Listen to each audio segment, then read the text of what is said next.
যত আনরেজিস্টার্ড টোটো আছে আমরা সেগুলোকে রেজিস্টার করব, টেম্পোরারি এনরোলমেন্ট নাম্বার দিয়ে তাদের কিউআর কোড সম্বলিত একটা স্টিকার মারব। অর্থাৎ এই করে আমরা টোটোগুলোকে চিহ্নিত করতে চাই, চিহ্নিত করে তাদের একটা ডিসিপ্লিনের মধ্যে নিয়ে আসব, যাতে বেশ কিছু শহরে যানজট তৈরি করেছে টোটো, সেই যানজটগুলোকে ক্লিয়ার করতে হবে। কারণ মানুষের অভিযোগ আছে যে টোটোর জন্য অনেক যানজট তৈরি হচ্ছে। এখন এটার জন্য ট্রাফিক পুলিশ, মিউনিসিপ্যালিটি বা পঞ্চায়েত সমিতি বা টোটো ইউনিয়নকে বসে তারা পরবর্তীকালে কিভাবে টোটো চলাচল করলে মানুষের অসুবিধা হবে না, অথচ মানুষ যাত্রী পরিবহনের সার্ভিসটা পাবে, এইটা আমরা ঠিক করার জন্য টোটোকে চিহ্নিতকরণের কাজ করছি।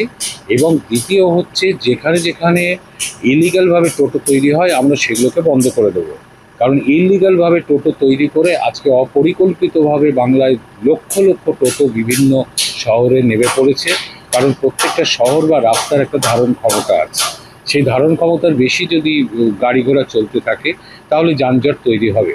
গাড়ি ঘোড়া চলানোর একটা ট্রাফিক রুল আছে, সেই রুলগুলো না মেনে চললে যানজট তৈরি হবে।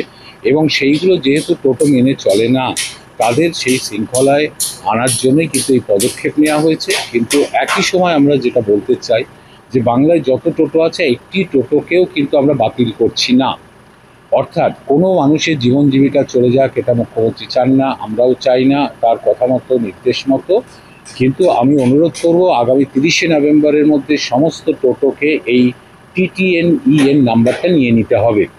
এবং নিয়ে নেওয়ার যারা নেবে না, পরবর্তীকালে 30শে নভেম্বরের পর কিন্তু যারা নেবে না তাদের কিন্তু আমরা বাতিল করব।